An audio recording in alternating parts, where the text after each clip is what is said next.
Mining for netherite, but only finding netherrack. This is so tiring and takes. Oh, never mind. I found netherite. So welcome back, Lego Builders. Habit of saying an intro where you guys are Lego Builders and Minecrafters, but it's only Minecrafters today. So welcome back, and yeah, I decided to start off this episode to do a little bit of netherite mining, as we should have upgraded our tools. And actually, I've already got a couple of netherite ingots here, so I've already upgraded both my fortune and silk touch pickaxe, so those are looking absolutely fantastic there. And obviously insta-mine is absolutely amazing in the nether because we can just go along like this. And now I know some people will be screaming at me to use beds and TNT, but I don't have any gunpowder, or wool for that matter, so we'll just go on with our pickaxe, and we can always head to the ender in the end, and that's a lot of end, but we can head there and heal our pickaxe super easily. Plus, also mining in the nether, I get a lot of good stuff like quartz, you can see in the roof over there, and gold, and you'll see why we need gold in just a moment. But I've already got 12 ancient debris, and I think I actually have 3 more ingots back at home, so I've been at this for quite a while. In fact, I think I already have 2 shulkers almost full of netherrack, so I decided to collect it because it's a good to use as like a scaffolding block, so I think that will work out quite well. And as you can see, the chat in my left corner there is having some issues. It's whack, so I'm gonna try and fix that right now. Here's the problem. Width 40 pixels, so I think we can up that to 600 there. Looks good. Yeah, that is much better in terms of chat. Wow. Okay, I got that fixed, so I think I'm going to finish up here, maybe do a little bit more mining, try and get back to the main place where I was at, and just see how much ancient debris we get in total.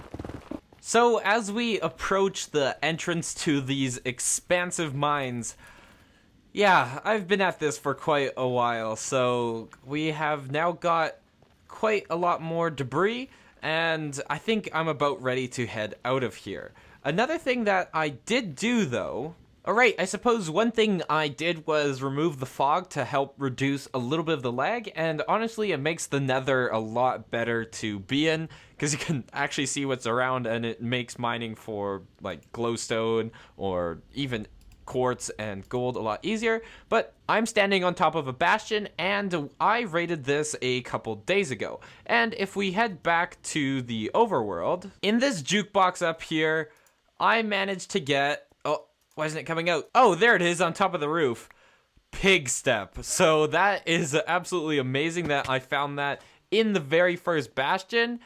So obviously playing pig step is quite fun, but we will save that for a time lapse. For now, I think we should probably head to the end and heal up our 2 pickaxes here, as they are looking quite destroyed. So I think a short amount of time at the ender here will work out quite nicely. It's Okami 6.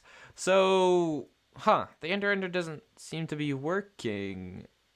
Interesting. So apparently me and Okami discovered that the endermite was no longer up there for some reason, and now it's fixed. We don't know how it despawned, but it just did. And with just a few quick swipes, we have both of our pickaxes fully healed, along with all of our gear and other tools. So it really is quite important to have an enderman farm, or really any XP farm, because it's just so unbelievably quick. But now I think we should probably head back to the overworld and just take a look at how many quartz blocks and gold blocks that we got from that ender mining trip. We are now at level 46 and have a very healthy amount of quartz. Like, this is probably more than I would ever know what to do with, so I might go ahead and sell some of this. But yeah, we have a lot of quartz here, and we also got quite a bit of gold. Now, the main reason that I needed gold was for, you can see Okami 6 there, the gold was for making golden apples, and the main reason for golden apples is for curing villagers. Because down here, and this I think is the cause of most of the lag, because I still need to put carpets underneath these guys to stop them from pathfinding and that sort of thing, so I think that should really cut back on the lag that is down here. But we do need some more golden apples to heal these guys, especially these ones down here who are still zombies. But I believe most of these guys, and I got basically every single book. So most of these are for 1 emerald. So you can see we got Curse of Binding there. That would probably be used for pranks, looting, fire. I'm pretty sure I have basically every single enchantment that you could ever need. Sharpness 5 for 44, but it came down from 64, so this is another guy that would probably kill a bunch. But I think I'm going to try and set up a proper villager trading hall. And I think that's going to be kind of the theme of this episode, is we are going to try and set up kind of more infrastructure and that sort of thing. So I think I want to build up that first, and then I want to focus on doing a bunch of farms, like the villager breeder, and connecting the villager breeder up to a villager trading hall that would go down there, as well as making an iron farm potentially over in that direction. Okami, you scared me there for a second with that Enderman head.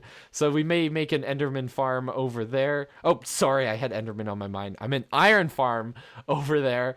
And yeah, I don't know. We also may do a bunch of other stuff like melon and pumpkin farms. Basically anything that I could think of that will be kind of easy to build up, we shall do. So let's pop down this jukebox and pig step, and let's start building up this structure.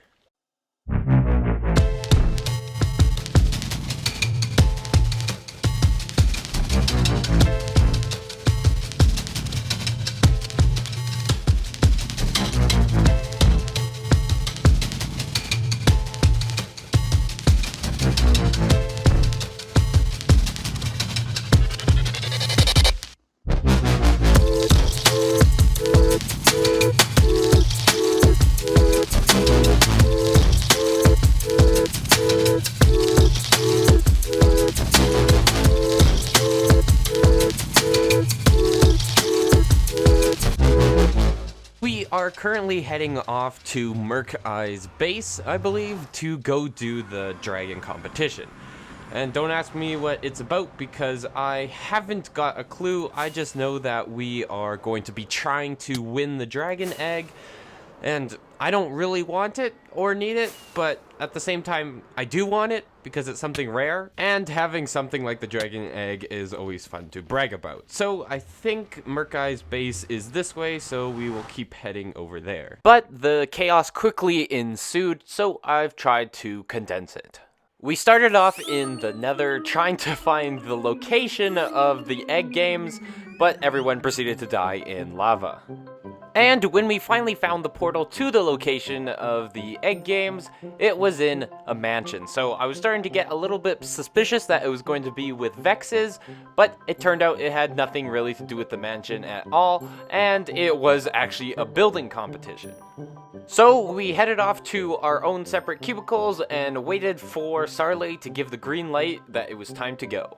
It turned out that the building challenge was us building the arena that we would fight in for the dragon egg. So we first had to set out and collect resources and then build an arena. And then the arena would be judged and the best one we would fight in, and all these points would be collectively added together to see who would win the dragon egg. So there would be points awarded to the best arena and also points for PvP. So if you ask me, it was actually set up quite nicely, although I can't tell if it was maybe just Sarley being lazy and not wanting to build up an arena himself. So I ran around collecting resources for my build, and I guess you guys can semi-enjoy this seizure-inducing time-lapse, because it never is really fun to look at a time-lapse in first person, but hey, we'll give it a shot. In the end, it turned out that Isaac's Budget Coliseum had won the competition for a PvP arena, so we proceeded to fight in it. And at this point in time, a lot of people had to leave, so it was just down to me, Merc-Eye Gaming, and Shadow Gaming. So we quickly fought it out, and it turned out Merc-Eye won. Although, I'm not entirely sure, because a lot of people left, so we just may do a redo of the entire event. But hey, at least we got this cool arena build out of it. Now, I probably won't be the first to admit that this house doesn't look particularly good as of right now. So there are quite a few more details that I need to add to this house, such as finishing off the chimney here and doing a bunch of other stuff like adding windows and that sort of thing, and really just a bunch of other details in general. The house right now is in what I like to call a basic state, or just it has the basic structure with some of the basic colors and that sort of thing, but it's missing all sorts of texture. Like, I'm planning on putting a bunch of brick kind of texture and vines all up the walls, and we still have to work on the fireplace here. You guys may recognize this house as the Lego Medieval Blacksmith. So obviously, me being a very new builder in Minecraft, I decided that probably the best way to do it would be to take some inspiration from a Lego build instead of doing it the other way around as I normally do. So I've tried to copy most of the medieval details from the Lego build, and it has worked out kind of well. I think it definitely helps me get a sense of how I should build things. There is still a little bit of dirt scaffolding there, but again, like, this entire wall here all needs to be detailed and decorated and that sort of thing.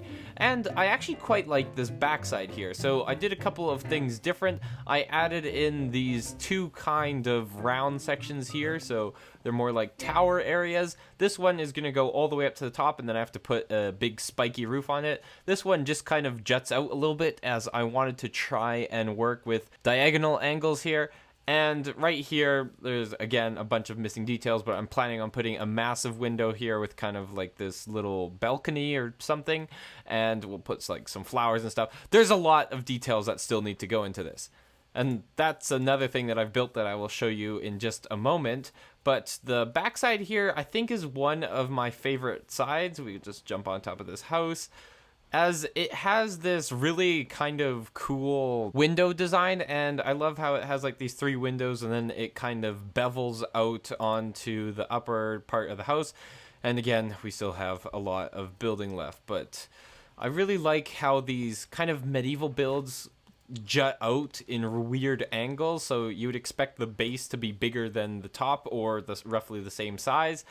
But in fact, and I've seen it a lot in medieval architecture, it kind of flips out. So kind of weird, but it looks cool. And if we take a look at it from the skies, it looks pretty good. Now, again, the top roof here is very bland, as it is currently just this warped wood.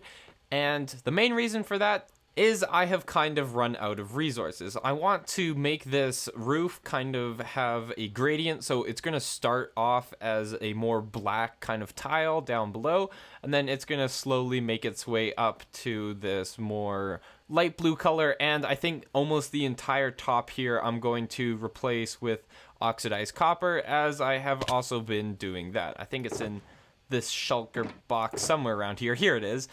And that's another thing. We kind of have a growing mess of shulker boxes here. So I think as soon as I finish up with this clip, I'm going to move everything over to our new base, which will be over in that stronghold. Now, what is this weird looking portal thing over here? It is actually a very efficient iron farm. So this thing has been producing more iron than I could possibly ever need, so it's kind of ridiculous how fast this thing is. And it's because it uses portals that instantly teleport iron golems away, so then new ones can spawn just as quickly.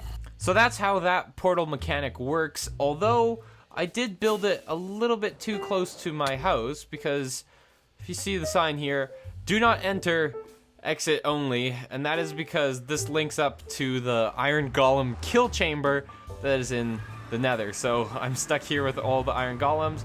Now you can just drop through this lava here and walk out. It's just not the best way, so might have to work out a new portal thing. I've tried to work out the portals, but I have no clue what's happening with that, and it seems very complicated. So now we just have two portals. One is the exit portal, which is a little bit further away from our house, but at least it doesn't link up to that mess of iron golems down there. So I think after I put in all of the little details in this house, it is going to look absolutely fantastic. And I will have so much more space to have storage and that sort of thing in this house as soon as I get it built. And now another reason why I'm cutting it short here, not putting in all the work to do the details, is this part alone has taken me quite a long time. As again, I am quite a new builder in this Minecraft build style. So yeah, this thing here has taken me quite a while, so I think I'm going to be cutting it short here. But one more thing to note is that I have gone ahead and built a couple more farms. I did build a very temporary sugarcane farm, but then proceeded to take it down as it wasn't very efficient and not producing that much. But I built a melon and pumpkin farm here, and it is producing a decent amount of melons and pumpkins. I don't really know why I would need any more. It was mainly for villager trading until I got that sorted. But now that we have this crazy iron farm, if we head into the basement of the new house I've built, we should probably come up with a name for it, probably like the villager house or something.